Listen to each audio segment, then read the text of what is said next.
Hey everybody, welcome back to another episode of Ask Kati Anything. I'm your host, licensed marriage and family therapist, Katie Morton. I'm so glad that you're here. If you are new, welcome. Every other week, I take the time to pull some questions from my community tab post. I ask for your questions on Sundays on my main channel at Katie Morton. And I try to answer as many of them as I can. The ones that get the most thumbs up, I pull from there and I answer your questions because I heard from you that while you love the interviews, you also miss this style. So we're gonna do a little 50-50 split. And I'm always open to your feedback, so let me know in the comments what you think, okay? Without further ado, this week I'm going to dive into a lot of different topics, but as always, we have a theme, and the theme is hope and finding hope in our lives. I'm going to discuss living without hope. Someone asked me for my thoughts on it, so we'll dive into that. I'll also talk about how we can stop feeling like we're drowning in our unhealthy coping skills and how to get over the imbalance of intimacy that we can have in therapy.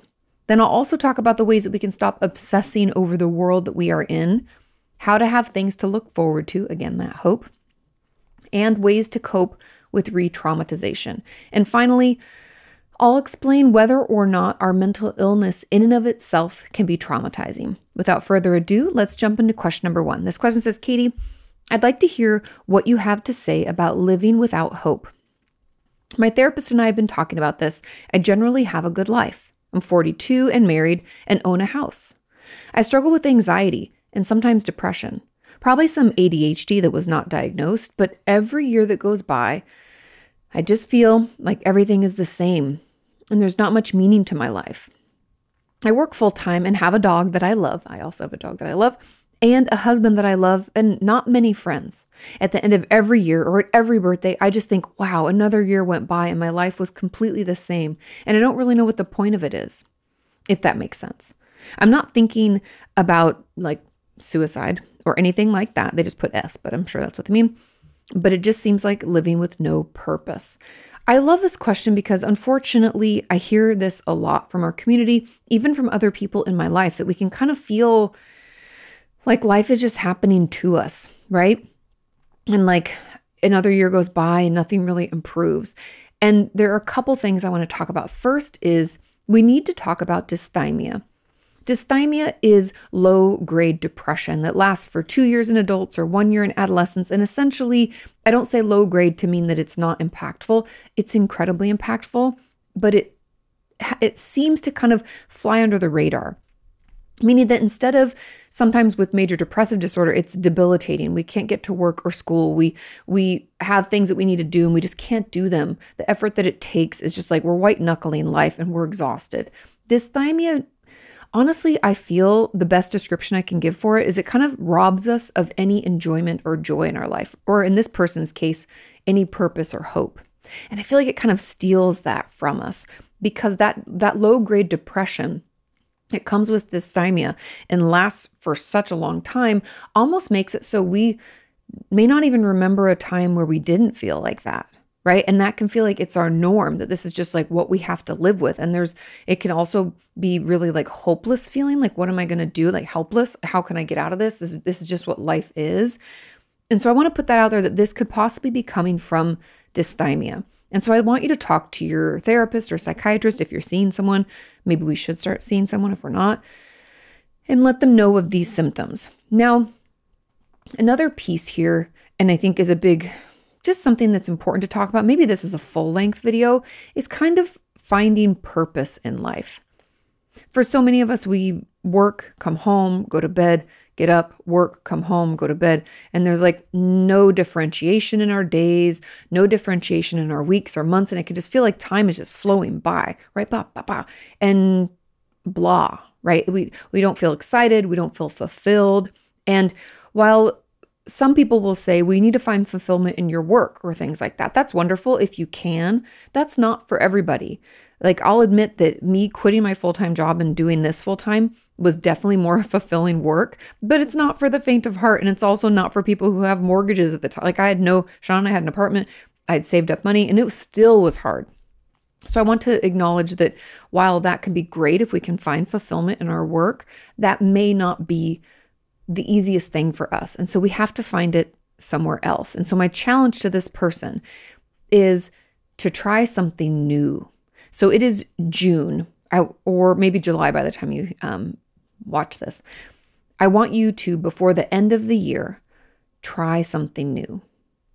That's it. Now, this new thing needs to be something that we think we could find enjoyment in. I'll give you some examples. Maybe this means that we take a cooking class. Maybe this means that, we finally sign up to be the assistant coach for the basketball team. We used to play basketball when we were younger. Maybe we, like myself, try two-step lessons. Maybe we try knitting. Maybe we finally get involved in that church group that people have been inviting us to, or we finally say yes to the cul-de-sac party that our neighbors are having. I don't care what it is, insert thing. I want you to say yes to something that normally you'd be like, no, right? I want you to be open to that possibility, that opportunity. If one of your husband's friends invites you out, I want you to go, and I want you to do your best to enjoy yourself. Now, I know if it is dysthymia, if it is depression, that this isn't going to, that wouldn't fix anything. We're going to need to see a psychiatrist. We're going to need to see a therapist. But if that's not the case, and it's kind of just finding this purpose and fulfillment in our life, I want you to just be curious about things. Try to find something that you're interested in and give it a go. Does it mean that one thing is going to become your whole personality? No. Does that mean that that's what you have to do and you have to keep doing it even if you don't like it? Absolutely not. But I want you to try. Maybe we start reading different books and we join an online book club. Maybe we go to the plant store and start buying plants. We talk to the people there about them because we're interested in it. I don't even care what it is. Let's consider and let's try that, because if our job itself is not fulfilling, then maybe we have to find some other way. We have a dog, maybe go to the dog park and start chatting up with people there. Those are just some of the things that can help you spark that fulfillment, that purpose, and maybe even a hope for the future. Like, are there things that you would like to look forward to? I'd encourage you, if you're struggling with having any hope in your life, plan a vacation in the future. Start budgeting for it. Start looking forward to it. It could be a road trip. It could be a bougie European vacation. I don't care what it is. It doesn't matter. But I want you to start planning for it. I want you to start budgeting, and it gives you something to look forward to. What are the things you want to do? Maybe you go to the library and grab a couple books about it, or start doing some research online. Let's do that, because those are some of the ways that we can create hope in our life and cultivate purpose and fulfillment. And I don't want you to think that this is like, oh, these are just extra things. Oh, Roxy doesn't want you to think that either. I don't want you to think that these are things that are just extra. These are basics that humans need. We all need purpose. We all need to feel fulfilled, and we all need hope for the future. And it's my hope that some of that sparks something in you, okay? This show is sponsored by Liquid IV. Summer is finally here, and I'm already dreaming about my trip next month. Sunshine, hiking trails, and just unplugging with family. But with all that fun in the sun comes the need to stay seriously hydrated. And that's where Liquid IV comes in. It's peak hydration season, and Liquid IV is my go-to for staying refreshed and energized, no matter how hot it gets. And just in time for summer, they've launched an exhilarating new flavor, Arctic Raspberry. It's sugar-free, super crisp, and perfect for tossing in your bag before a hike, a beach day, or a weekend getaway. I actually keep a few sticks in my suitcase and gem bag because it's just so easy. Tear, pour into 16 ounces of water, and enjoy. And knowing it has 3 times the electrolytes of leading sports drinks and 8 essential vitamins, that makes me feel good about what I'm putting in my body. I love the sugar-free options like white peach, lemon lime, and rainbow sherbet, but Arctic Raspberry might just be my new favorite. And best of all, it's powered by Live Hydroscience, a smart blend of electrolytes and nutrients that turns ordinary water into extraordinary hydration. No matter what your summer brings, tear, pour, live more. Head to liquidiv.com and use code Katie at checkout for 20% off your first order. That's liquidiv.com with code Katie. Let's move on to question number 2. We have a couple longer questions this week. There's 2 of them that are a little bit longer, so just hang with me. This is one of them. It says, "Hey Katie, thank you for being you." Of course, thank you for being you. For the light in your eyes and the calm voice, and your calm voice that always seemed to manage to yank me right back off the ledge of hopelessness. I'm so glad I could be there. Sometimes it physically hurts, but in a good way. And thank you for making me laugh sometimes. I'm sorry in advance if this message looks like trauma dumping or feels like rambling. It's okay. I'm here for you. I am a 25-year-old female with ASD. ASD stands for Autism Spectrum Disorder. I've been abused by over 50 people. I'm so sorry. That's terrible. After reaching 50, I stopped counting. In almost every way imaginable, even by people who were supposed to love and or protect me. Even by therapists and teachers from when I was 4 years old until recently. I don't even really know what the word safe means. You probably never experienced it, and I'm so sorry for that. But we'll talk about this. I have helped or held space for many people dealing with pain and grief, but I never learned how to receive help for myself. I was shamed and physically punished by my parents for even the smallest acts of self-care, self-soothing, or my ASD symptoms themselves. Even though their co-regulation was off, they used to force hugs and wine when I turned 16. What? And I don't even like wine. Yeah, you're so young. Even my brothers used chokeholds on me to control me when I got overwhelmed. Ugh. I've been chronically tired ever since I can remember, but now I'm exhausted on every level. Every day since 3 to 4 years ago, I have micro sleep episodes during the day. And they last for a few weeks. I'll only sleep like 3 to 4 hours. Oh, the last few weeks, I've only slept 3 to 5 hours a night. I'm so sleep deprived right now. Anything can make me cry or go into a full-blown panic attack because your resilience is so low, of course. Even breathing feels like a hard job right now, and I just want to sleep and never wake up because I feel like I'm sleepwalking through my life. I did go to the GP with my exhaustion issues caused by trauma-induced hypervigilance, but as expected, he told me he couldn't help me. Not even give you a referral to a therapist.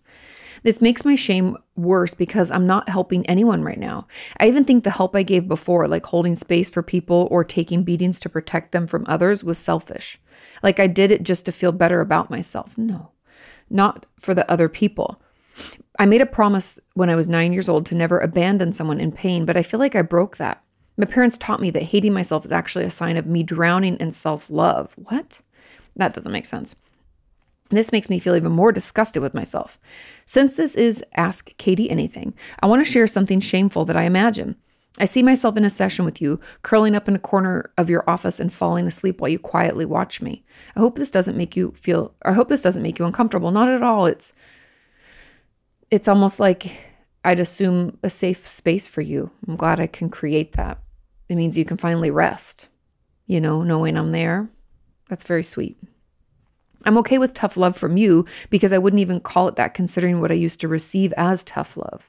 I'm ashamed to feel like this and even ashamed to ask it here, but I have no support system whatsoever and I don't know how to stop drowning in lethargy, anhedonia, procrastination on basic needs, constant dissociation, maladaptive daydreaming, self-loathing, self-harm, and suicidal ideation, and emotional eating. And there's still a part of me convinced that I haven't suffered enough to deserve an out. Or that I'm a sorry excuse for an awful, disgusting, antisocial, narcissistic, pathological, lying human piece of garbage. Kati, do you think it's even possible for me to heal at all? Yes, I do. If yes, how? Any advice would help me a lot because I do think that next to the ASD, I might have either complex PTSD, I would assume so as well, BPD, could be likely, BPD is borderline personality disorder, then generalized anxiety disorder, or OSDD type 1.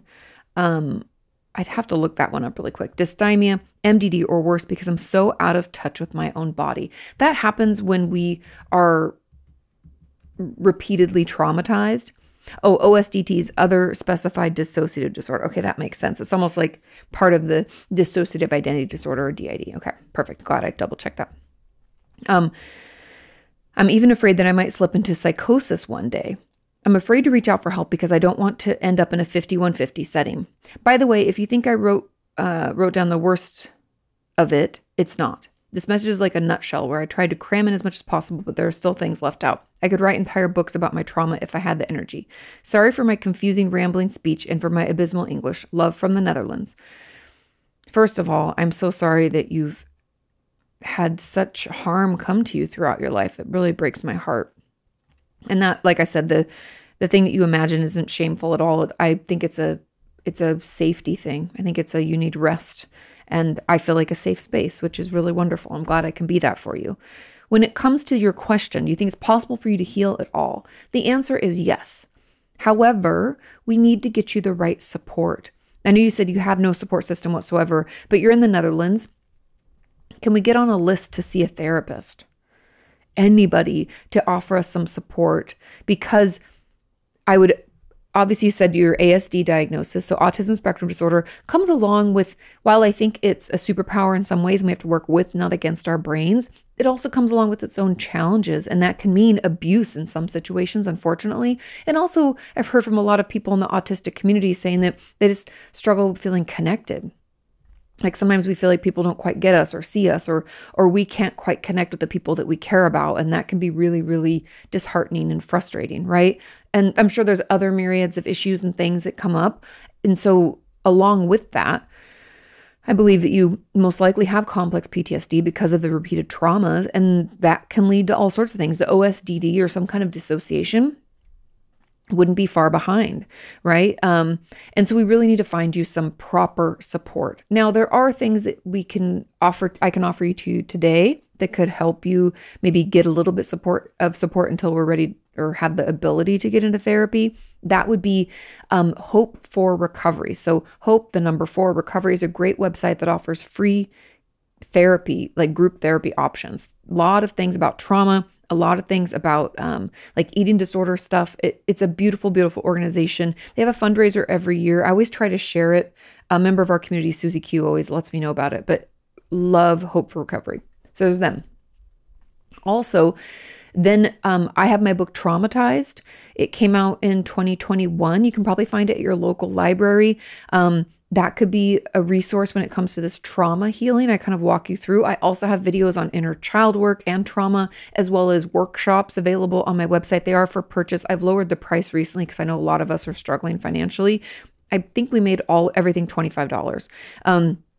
Just to help people out a little bit. Hopefully that's affordable. If not, I understand. However, those can be some of the resources or tools that can offer you a little bit of support, because what's going to need to happen here is we're going to need to maybe even do some EMDR. I have videos about EMDR as well. But find a way to process through all the trauma you've sustained so that it doesn't have to impact your life in the way that it is now. I don't know if you still live at home, but that might be a goal of ours, is to save up and find a way to move out. Because if we're still living with abusive people, it can feel unsafe to process the trauma. And so I would encourage you to dig into my trauma content. You can look up, Katie Morton trauma or trauma recovery, Katie Morton, whatever, on YouTube, and all of my videos will pop up. I have a ton of content about that, especially leading up to my book coming out back then. Yeah, hang in there. You're not alone. We also have the Patreon community. We have a Discord on there that's available. It's just $10 a month. That could be another supportive space to get into so you don't feel so alone, because you're not alone in this. Unfortunately, we have a lot of traumatized people in our community, and we're all here listening, supporting, and doing the best we can to offer resources where they're available. Okay? Hang in there. And again, I'm so sorry for all that you've had to go through. Let's move on to question number 3. This question says, how do I get past the fact that therapy itself requires an imbalance of intimacy and sharing, and just overall is not an organic give and take relationship? Interesting. Can it really heal deep relational wounds? It's starting to feel inherently dangerous. Interesting. As a result, I'm really struggling with attachment to my therapist right now.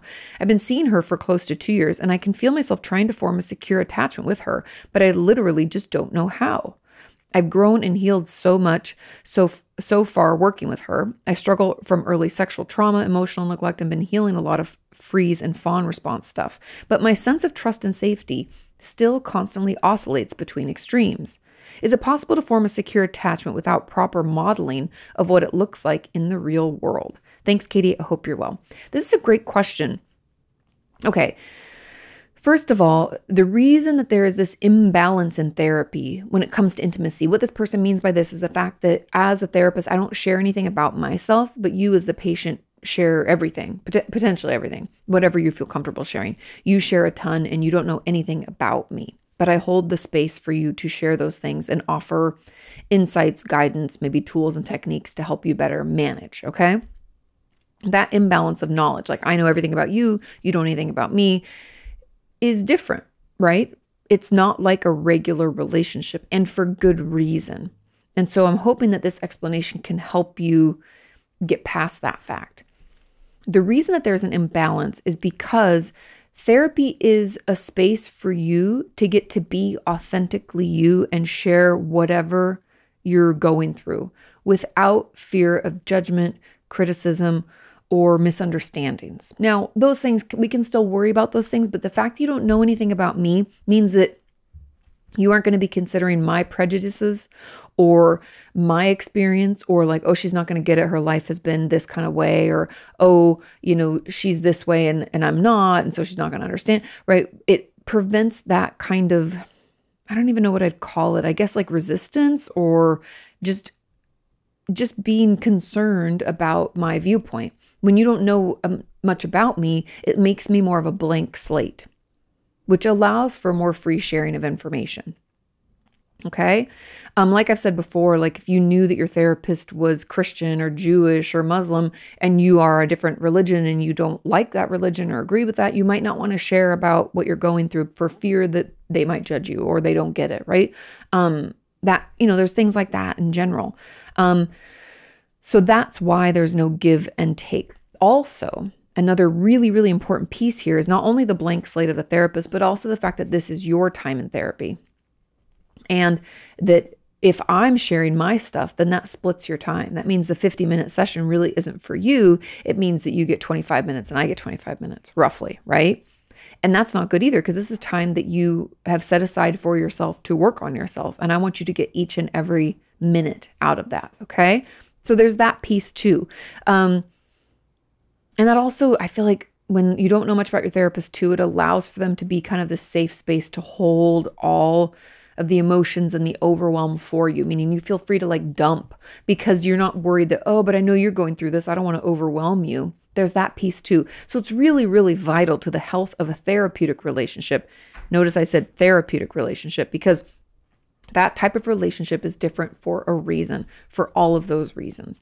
And that's why we had that imbalance of intimacy. And yes, it can really heal deep relational wounds. Because the relationship is so different, it allows us to practice healthy communication, sharing things that we think make us look broken, like those shame thoughts, right? We think it makes us weird or gross or icky in some way, and we share it with someone else and they don't respond in that way, and that's incredibly healing. It's a very good, what I would call, practice space for better relationships. Now, I think the attachment wounds are screaming right now. That's what I would say, because of your past trauma and the things that you're trying to work and heal from. The connection that you feel with your therapist over these 2 years has gotten into a space where you feel a little bit vulnerable with it. For whatever reason, I think you have attached to your therapist. You said it goes from these extremes, like in and out, in and out. Very normal when we're trying to heal from a trauma.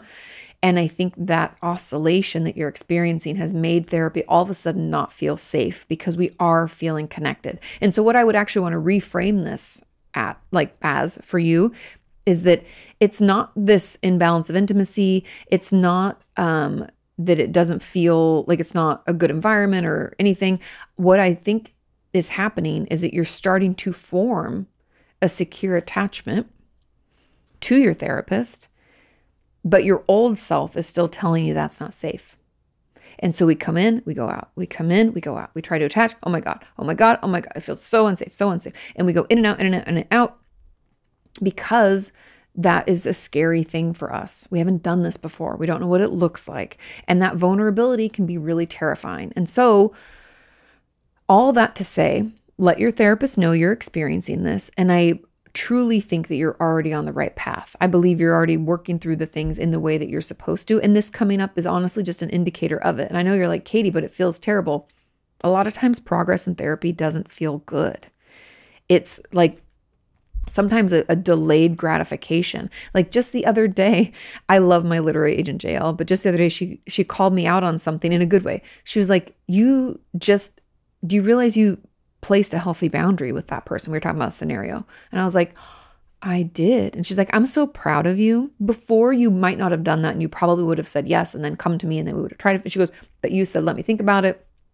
I have to, you created space for yourself. And she's like, it's like you've come so far. She was just acknowledging the progress. Now, you guys know, if you've been following me for a long time, I've been working on that forever. And that giving myself space and time and saying no when I mean no, or saying I have to think about it. Those are huge steps. And I've been trying to do that for years. And sometimes I do, sometimes I don't. But this was a good example just yesterday of me being able to do it. So hang in there. I know it's uncomfortable. I know it's hard. And I know progress can feel really slow, but you're already doing it. I feel like a cheerleader on the side. I'm like, you're doing it. Keep doing it. You're getting there. So hang in there. Okay. Let's move on to question number 4. This question says, Katie, how do I stop obsessing over the world we live in and how violent and scary it's becoming for our children? This question obviously got a lot of thumbs ups because it's a shit show right now. And the true answer, well, there's a couple things. Number 1, we need to limit our exposure to media. Now, I don't just mean the main news networks. I mean people on the internet. Congressmen or women, senators, other news people talking like the under the desk news. Now I'm not shitting on it. I've followed her for a while. It's not, whatever. You can listen and watch to whoever you want, and you can absorb as much as you want. However, what happens when we digest media like that all the time is that we become completely overwhelmed by the information. Also, I believe all media thrives on fear because they want us to click, they want us to watch, they want us to get emotionally charged and leave a comment or share it with someone or shout into the void about it, because all of that is interaction, all of that is good for their numbers. I know it's sick, I know it's twisted, but they have ad dollars and people have brand deals and shit has to get sent out to people and they need to get that response. And so if you feel like, oh, I need to know what's going on in this, I need to watch this, and oh my God, this is terrible. It's okay to be concerned about other people. I'm not saying like turn a blind eye, but I'm also saying you don't have to light yourself on fire to keep someone else warm. If you're so emotional and so distraught and so obsessive and so overwhelmed by all of that content and information, then you actually can't take any mindful or thought out steps for change. You aren't going to be able to convince anybody any different by shouting in the comments. I know people might not agree with that, but trust me when I tell you, no one's ever had their mind changed by being shouted at. They could be threatened and maybe they just won't talk about it anymore, but you didn't change their mind, right? The best way we can change people's minds is through, shared experiences, stories, and that's just not going to happen in an emotional state. And so overall, limit your digestion of media. This doesn't mean, again, we have to turn a blind eye or we have to pretend it's not happening. You might say, that's such a privileged way of viewing this, Katie, that, you just tell people to not. What good is it doing for you to be so quote unquote informed? And I also challenge people, if you think you're super informed, like look at the other side, like watch a different type of news and see what that's saying. Sean and I watch all sorts of news because I don't believe any of them tell us the truth. I know this might not be a popular opinion, but that's my opinion. And I know opinions, they're just like assholes. Everybody has one. So you don't have to listen to me, but I just really feel like it's too much. It's overwhelming. The images, the videos, the shouting online, the memes and the posts. It's too much for me. I often on Facebook or Instagram or even on TikTok, I'll be like, show me less of this. Like, I don't want that. Or I just swipe quick, believing that my FYP or whatever algorithm is feeding it will get the message that I don't want to hear this. I don't need more upset. I don't need more people yelling and being, angry or hurt or whatever. That's too much for me. And so acknowledge when it's too much for you. And I encourage you to log off. Watch something easy. Like I've been rewatching Gilmore Girls, much to Sean's dismay. Or my Sex in the City, because I love it. Watch something that's an easy, breezy watch for you because it's too overwhelming. Some things are in our control, and unfortunately, that's one that is not. Now, we can take action, and if that helps you, taking action where we can, like getting out of that freeze response and moving, can be incredibly helpful. So if you want to volunteer at your local city council, or you want to call your local congressman or woman, you can do that. And those are things you can do, but doom scrolling and shouting at people in comments, I'm not saying you're doing this, but in general, those just aren't helpful and they don't make anybody feel better. And I know it's a lot, and that's why I just limit my exposure as much as possible. I'm sorry. It's a shitty answer, but unfortunately in our world right now, things are just a lot. Let's move on to question number 5. This question says, I feel like I have nothing exciting to look forward to, and this has been ongoing for years. This got a lot of thumbs up as well. And I think sometimes the looking forward to, we have to make it happen for ourselves. And I know you might be like, oh, but I don't have any energy to do that. Then that might be depression, my friend. And I might want you to reach out to a therapist, psychiatrist in your area, let them know what's going on, because it is possible when we feel like we don't have anything to look forward to, we're like hopeless, that it's coming out of a deep depression or potential suicidal thoughts. I don't know, this person didn't say that, but I'm just, for anybody out there, if you're feeling that way, reach out for help. Speak up. We have our community on Patreon and the Discord. You can go to patreon.com/Kati Morton. We have this community in the comments. You can chitty chat to each other. Those are ways to connect people. There's also things like crisis text line to 741-741. There's also online therapy services through things like Talkspace, BetterHelp, Cerebral. Look them up. If you can afford one of those, you can sign up for that. That can be the extra support that we need. Even ZocDoc for like a psychiatrist, that's another good resource. But if you feel like you have nothing to look forward to and this has been happening for most days, all day for most days for 2 weeks, then it could be depression. And I want you to speak up and get some support for that. However, if we think it's not depression and we're like, you know what, I just feel like things just haven't been working out, or I don't really know what's coming next that I'm excited about, then let's put some ideas together. What's something that you've always wanted to do? What's a dream that you've had? Let's think about that. Is it, I've always wanted to go to Big Bend in Texas. That's on Sean and I's list. That's why I mentioned it. Or I've always wanted to take a road trip with my friend or with our dogs or whatever. Or I've always wanted to go to Spain or Hawaii, or I've always wanted to go visit where my family's from in Hungary. I don't know. I'm making up a bunch of shit, but you get the idea that whatever, if there's anything that we've wanted to do trip wise or a thing, I always wanted to go back to school. I always wanted to get this degree. I always wanted to learn how to knit or cook or whatever. Insert anything we've ever felt like we wanted to do. I always wanted to learn a new language. Then let's start putting some action into that. Whether that's budgeting for said trip and maybe talking to people and starting to like set a date for like a year or 2 out, depending on how much we think we need to save. Let's start doing that. If we want to learn a new language, there's Duolingo or Babbel. There's all these things online. Let's try one of those. If we've been wanting to learn how to cook, maybe we start watching on YouTube and learning that way. Let's start putting into action some of these things that we want to do. And maybe as a reward, put something out into the future, like, oh, I'm in this cooking class, and then I want to go to this Michelin-starred restaurant. I'm going to save up for it and plan it. I'm going to make a reservation. And then we have a thing to look forward to. And I know for a lot of you, you're like, why do I have to do all this effort? Because it's your life. These are your choices. And if we want to have something to look forward to, sure, we can wait for other people to maybe create experiences for us that are going to be amazing. Or while we're waiting for that, we can put our own thoughts to action and put something together that we really are excited about. And that will give us that thing to look forward to. And I know you're like, Kati, all that stuff costs money. There's a lot of ways to have free fun. And if you know there's like an event in your area that's coming up, like we have South by here in Austin, and even though tickets are expensive, there's a ton of free activities you can go to. Maybe my goal next year is to figure out those free activities and sign up for them. I put a reminder in my calendar and I try to make it happen, right? There's ways to have a good time and not have it cost anything. Let's just start looking at some of those things. I used to, random side note before we move on, I used to make Sean and I random dinner reservations all over the city when we first moved here because I wanted to get a feel for the people and the spaces and the food. And I love good food.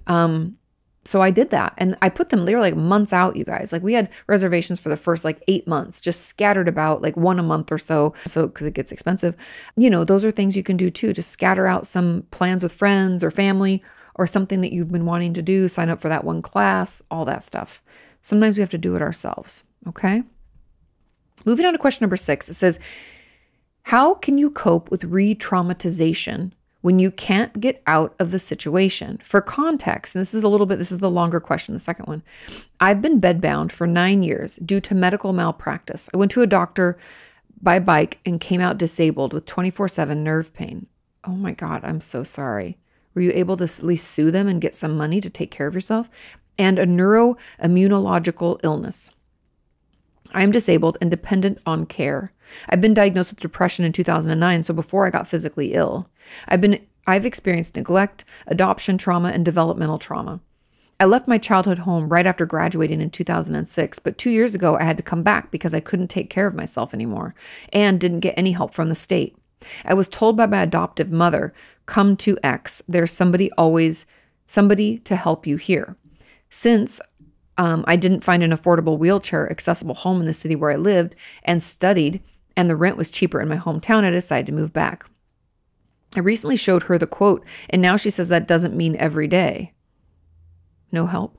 We're talking about maybe half an hour per day, even though I would need a lot more help because I'm literally bedbound, but that is for the basics to survive. So now as an adult, I experience the neglect and gaslighting, etc., all over again.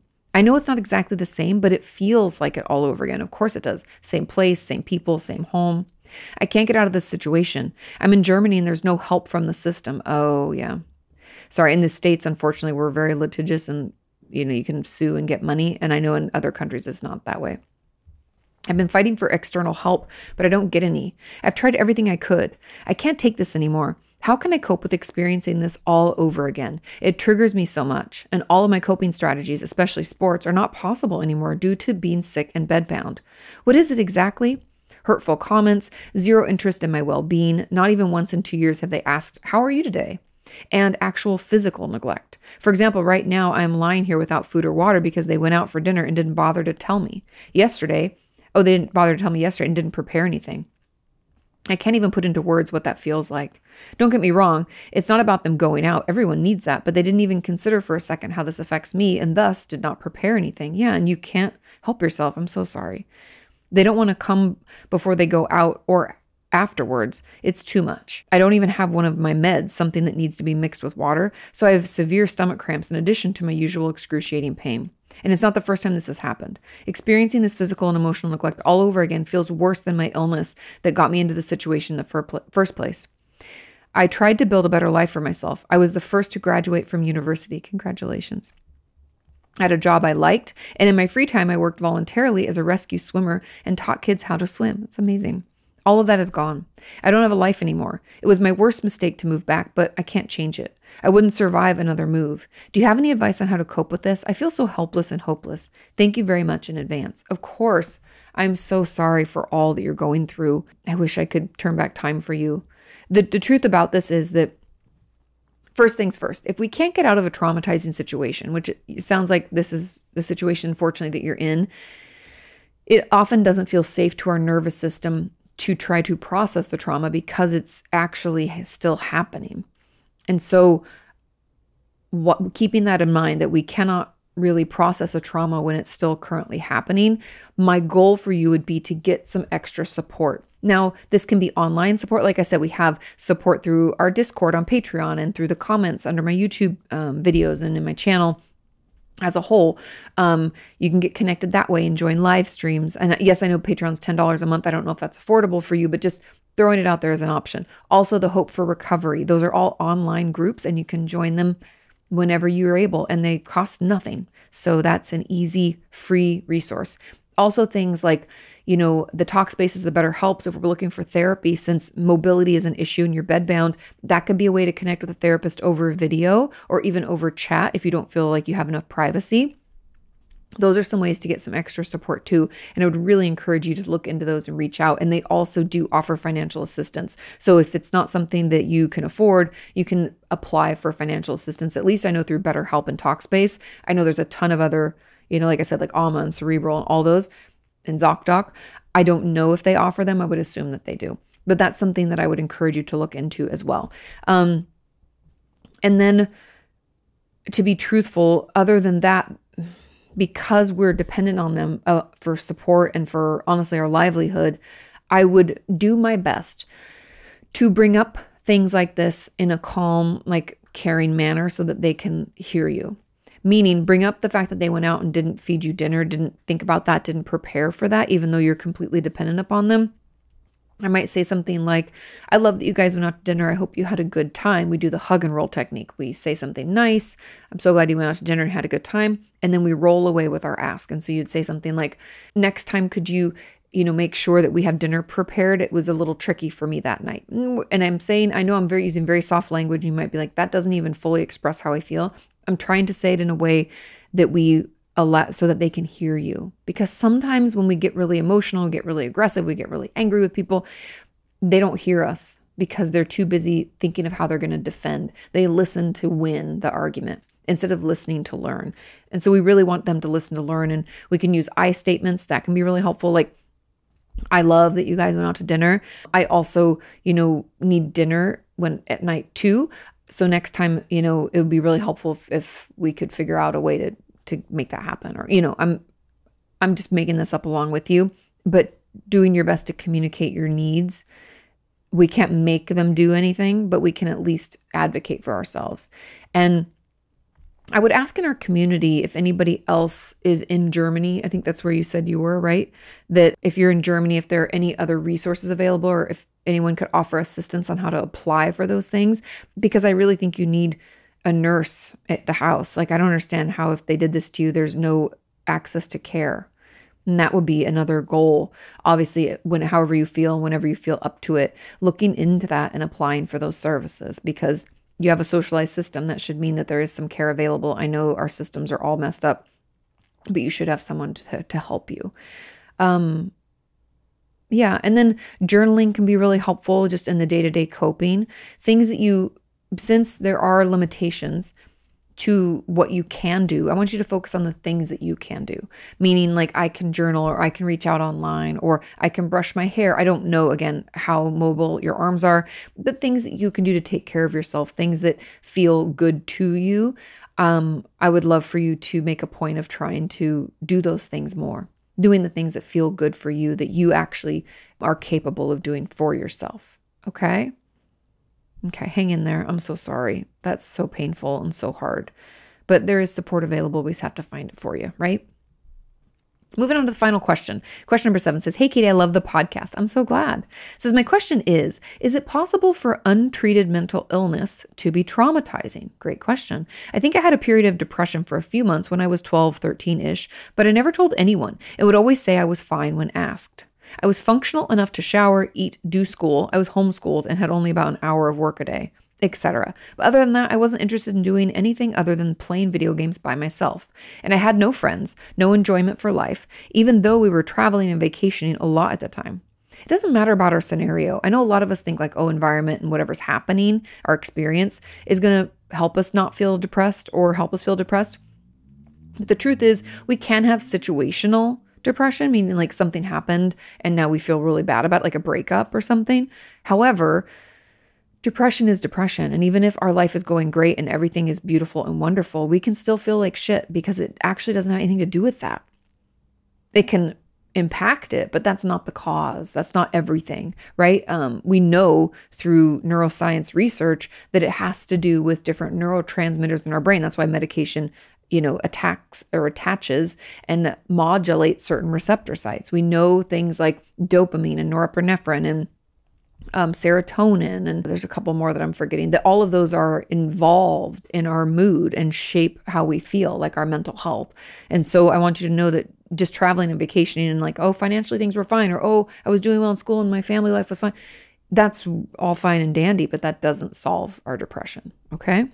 It says, "I'm 25 now and have a lot of symptoms of trauma and emotional neglect, but my parents were overall very caring and tried to connect with me.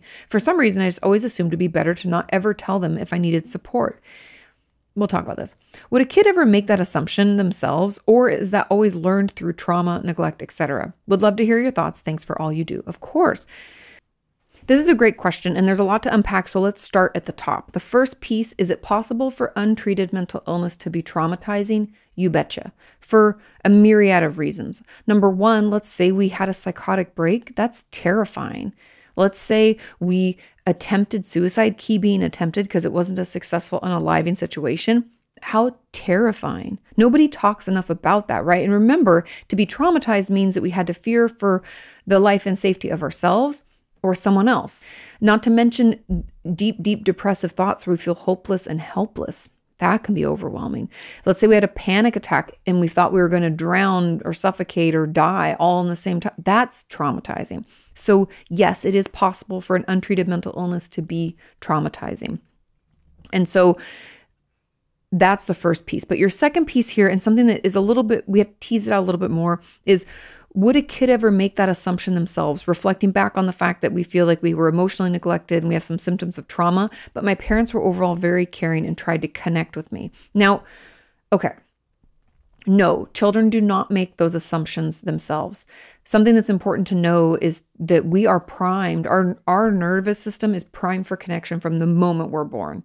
Because, think about it, that is vital to our survival. If we don't connect with our caregiver, we can be worried we won't be fed, changed, cared for, right? Like there's a big chunk of time in our life when we're growing up where we're dependent upon adults to take care of us. I would argue, some of us I know were like had to act way older than our age because our parents didn't take care of us. Again, neglect, but at least the first, I'd say like 10 years roughly before you can really take good care of yourself. I mean, there's certain things you can do at a younger age, but even at 10 is very young and like you shouldn't be, right? And we stay at home for a long period of time because we need extra help and we can't always make the best decisions for ourselves or care for ourselves or make money to support ourselves. Let's say our parents are good on paper, right? We live in a nice house and they feed us and we have nice clothes and we get to do the things we want to do. All of that sounds really great. However, there's this big piece that's important to recognize is that emotional connection doesn't just mean that our parents tried to connect with us. It means that they did. And yes, there's a piece in this question in particular where this person says, like, I wanted to play video games by myself. I had no friends, no enjoyment. I think that's depression talking. However, your parents clearly didn't push for you to get help for that and didn't try to find a way to connect with you. Like I have some of my friends are trying to learn how to play certain video games so they can participate with their children. So parents sometimes have to push. However, another piece that's not discussed enough is that our parents are human too, and they can only meet us as far as they've met themselves. And that often means that if they're emotionally unintelligent, emotionally immature, maybe have their own trauma and their own shit that they've never processed, they never had support either, right? They're humans too, that can get in the way of them being able to connect with us. Maybe they don't really know how. Or maybe they have their own shit going on. Maybe work is really stressful. Maybe they're dealing with an aging parent. There's a lot of things that go into being an adult. I'm not trying to, blame parents. I know a lot of people would say therapists always blame parents for everything. Some parents deserve to be blamed. Others are just doing the most that they can and they don't see anything wrong with it because they themselves have never been met that way either. They maybe were never connected with their parents. And because of that lack, you never got that feeling of like, how are you? And they really leaned in. They actually wanted to know. You never felt like, oh, if I really scraped my knee and hurt myself, my parents truly was concerned about me and cared for me. Or if I came home brokenhearted and in tears, they sat on the bed and rubbed my back and listened to me as I talked about it. Or I even felt comfortable talking about it, right? We never felt that true connection with a parent. We never felt emotionally supported in the way that we needed. And that can be what leads to this too. And that's my suspicion of what happened here. That's why there's neglect. And the fact that you have trauma symptoms tells me that there's more that's going on, that something maybe bigger happened. I mean, emotional neglect is a form of abuse for those who don't know. And therefore that could lead to PTSD-like symptoms or trauma symptoms. And so overall, just know that children don't make that up. We're primed for connection. We're ready for it and we need it. And so we go seeking it.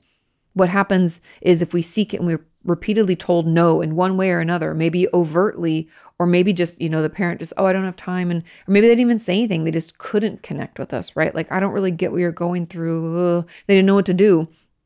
Whatever way it showed up, you didn't get the support that you needed. And so that's why you're having these symptoms. And so I'd really, really encourage you to find a therapist and get some support, whether that's online through like Talkspace, BetterHelp, Cerebral, all the ones we talked about, or whether that's in your local area. That would be my encouragement for you, is to find someone you can talk to and speak up and reach out to, because getting that help and getting that support will make all the difference. And hopefully then you can at least practice and experience that connection and being heard and seen and understood. Oh, it's so valuable. So that's what I would encourage you to do. Okay. Thank you all so much for listening. Thank you for watching. Thank you for sharing this podcast. It truly helps. Have a wonderful rest of your week. Do your homework, and I'll see you next time. Okay, honey, I'm done now.